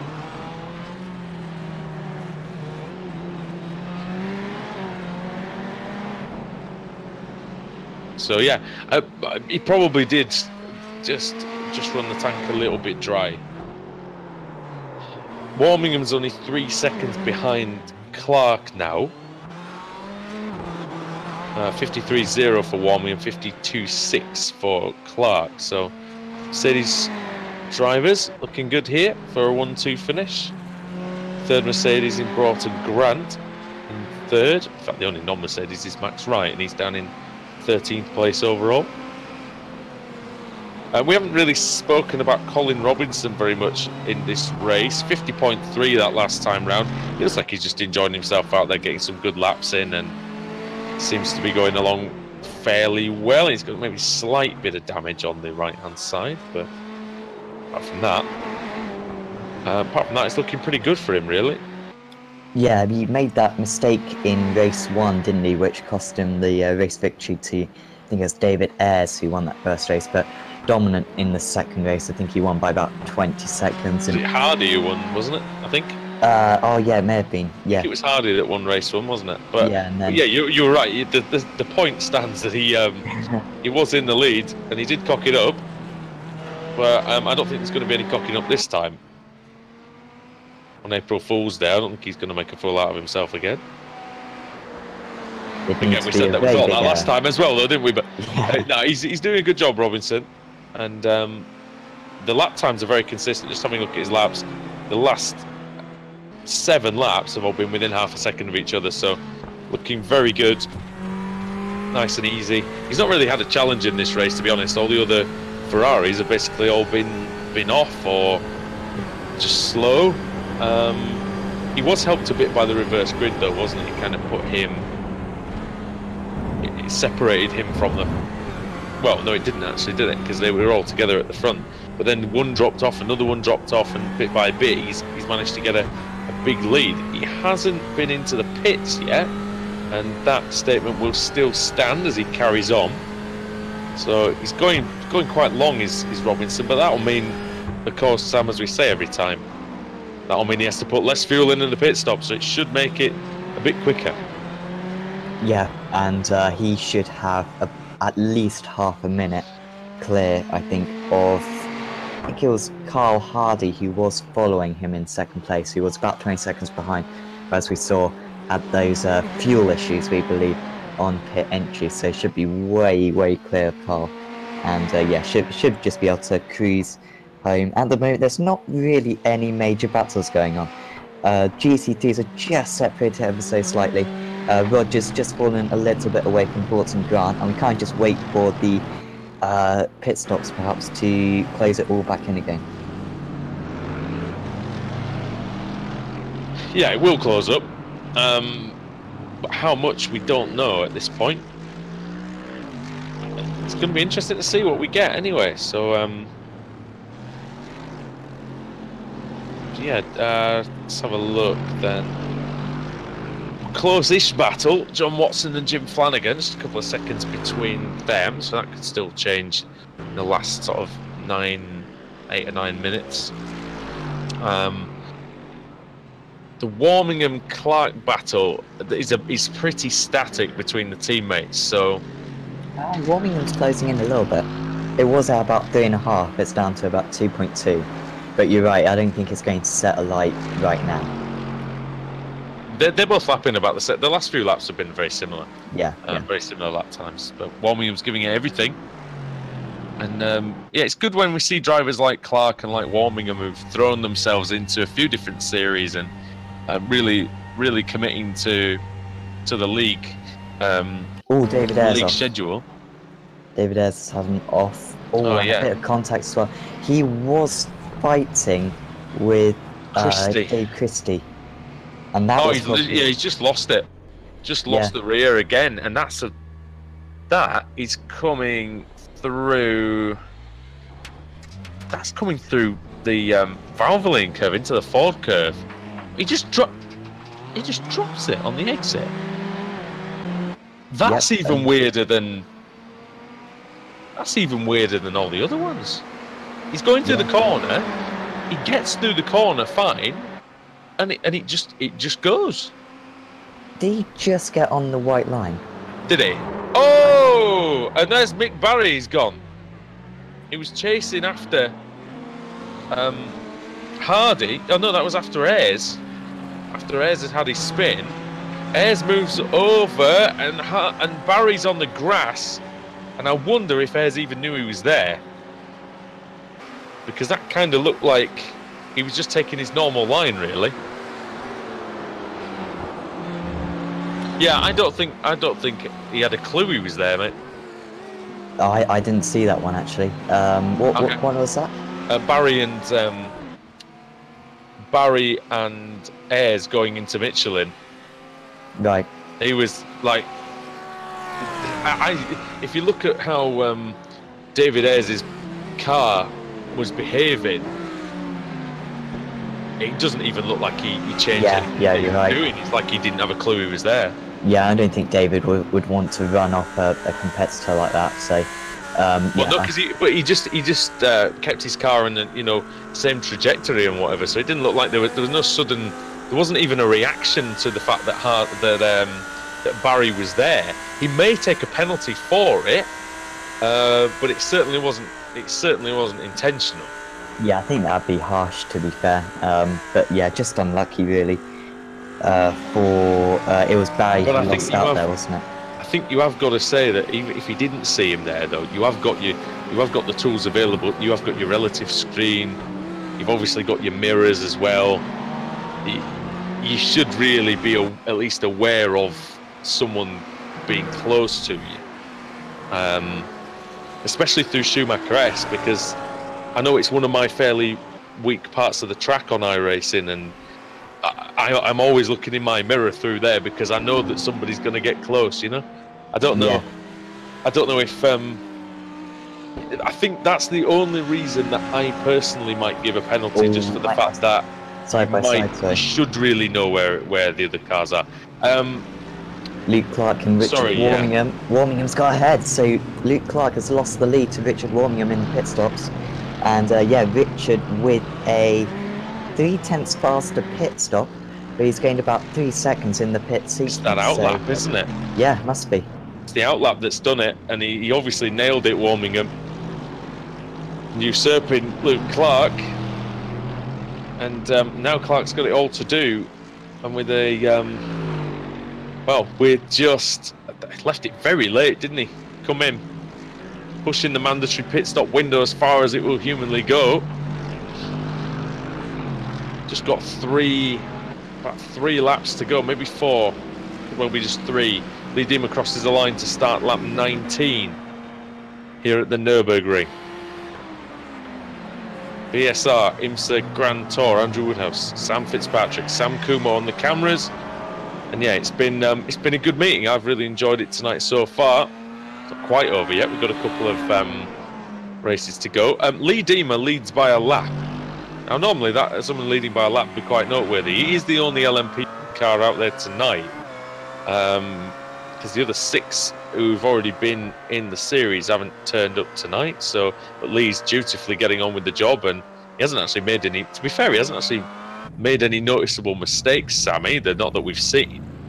Yeah, I barely noticed. Oh no, wait, he did. He crashed, didn't he? And he crashed actually in race 1, didn't he? Race 2, sorry. No, I think he just didn't take the start, did he? No, he crashed, didn't he? Because that's how Robinson got ahead of him again. Oh yeah, near the end, wasn't it? Yeah. Rogers in from 3rd place, which was the lead of the category. She's lost the lead to Clark, and to Warmingham, and Clark's gone through as well. Dave Christie looks interested on the Mercedes. Don't know if Dave should really get involved here, more for himself, and because this is an active battle on the track, but I'm sure, like I say, he'll try and get through safely and cleanly if he can. Kimberly Rogers just had a very slow stop, and she's lost out to Jim Hankin, and maybe Max Wright as well. So Wright's going to go. And Watson. Yeah, Rogers down to 2nd to last place. 13th place. Wow, we thought that she might come out probably ahead of Broughton Grant. That would probably be maybe ahead of Watson. Would be fair. Yeah, ahead of Watson certainly. Yeah. Lost 12 seconds due to the pit stop. She's got to run on right here though. Chance against Max Wright, yeah. Wright's made a mistake. Audi versus Mercedes. They're pretty close here. Into the Ford curve. Oh, Wright fancies a stab back. Rogers door to door with him. Oh, Wright's. Oh, good defence from Wright. Just a nice bit of a shoulder, the equivalent of a shoulder barge. Oh, up the inside. Great dummy. Brilliant move. That's a brilliant move.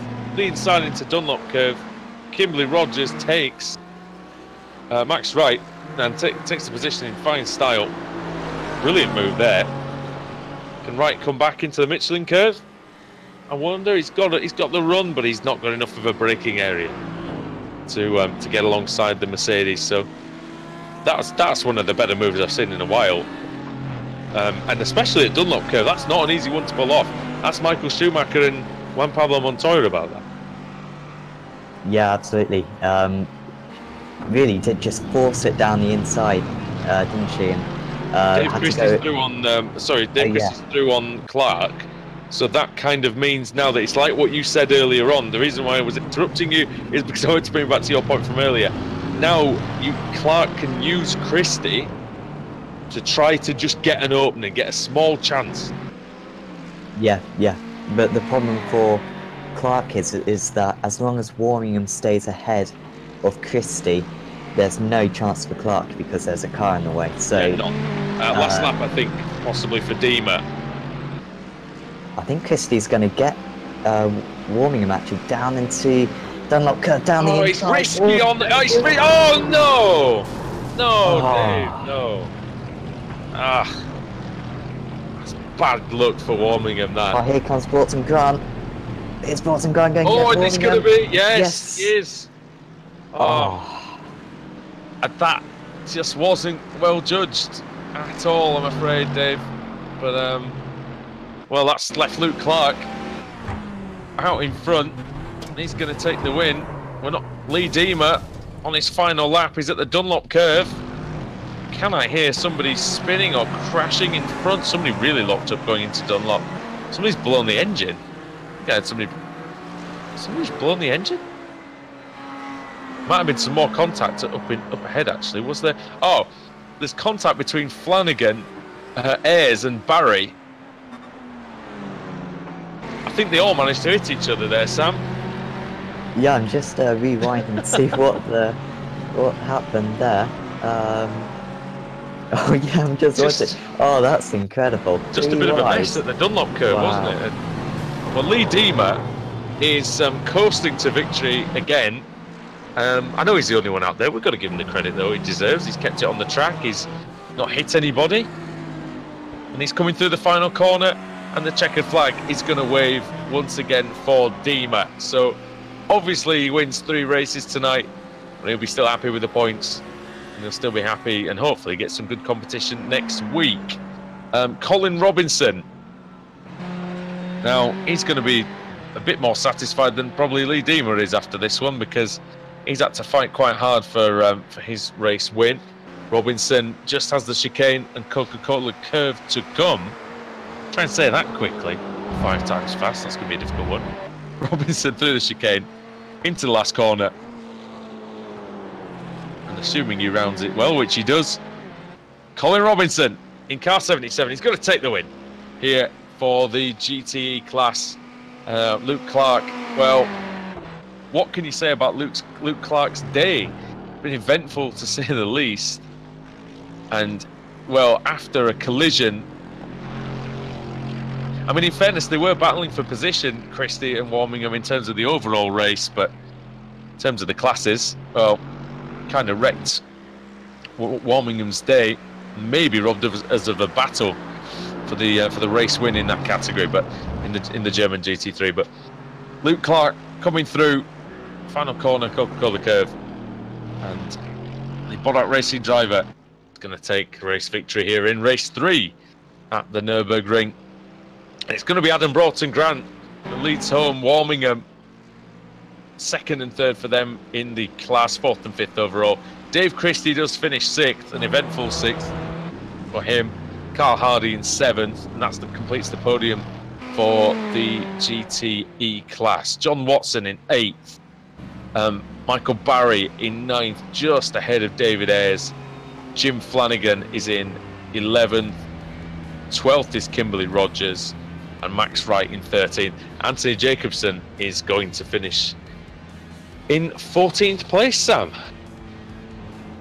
Yeah, John Watson had a issue at the end of that one, I think. Yeah, because he was in front of think Flanagan, wasn't he? I think he may have run out of fuel.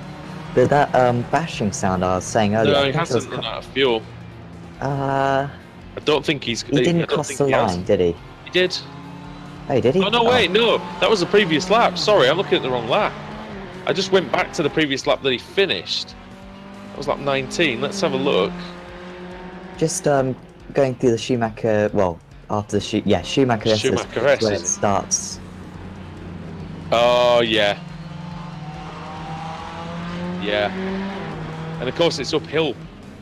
When you obviously go down towards the DRS zone, and then it's uphill again. So you've got very little chance of making it if you do run out of fuel at that point. So, yeah, pretty tough one for Watson. But, you know, I'm sure he'll learn from that and come back in the next one.